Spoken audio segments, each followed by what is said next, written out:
তো ইয়াৰ good morning guys ৰাতিপুৱা উঠি আজি নতুন মিনি ব্লগটোকে আৰম্ভ কৰি দিলোঁ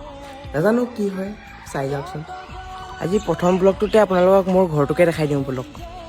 ইয়ে আমলোকা প্যাৰা চা ঘৰ য'ত মই থাকোঁ মানে আৰু এইফালে আইতাই খীৰাই আছে গাখীৰ আৰু এইফালে আছে আমাৰ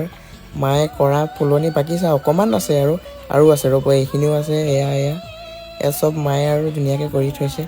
আৰু আমাৰ ঘৰতে সৰু দোকান এখন আছে নহয় এইখন আৰু য'ৰ পৰা মই পূৰা চিপছ আৰু ফ্ৰীতে খাই থাকিব পাৰোঁ আৰু এইফালে আছে আমাৰ ঘৰতে সৰুকৈ অকণমান খেতি আৰু গাইজ আমাৰ ঘৰত চুইমিং পুল এটাও আছে নহয় ৰ'ব দেখাই আছোঁ সেইটো হ'ল আমাৰ হাঁহে গা ধোৱা চুইমিং পুল ইয়াতে আৰু চুইমিং পুলতে গা ধুই মেলি খেলে পূৰা এয়া ধুই মেলি ওলাই আহিছে এতিয়া আৰু এয়া ধুই আছে তাতে কেতিয়াবা মন গ'লে ময়ো ইহঁতৰ লগতে ধুই দিওঁ আৰু ইয়াতে গাটো আজিলৈ ইমানেই প্ৰথম মিনি ব্লগটোনো কিনো দেখাম বুলি ঘৰটোকে দেখাই দিলোঁ বাকী ভাল মিনি ব্লগ আহি থাকিব ফ'ল' কৰি থৈ যাব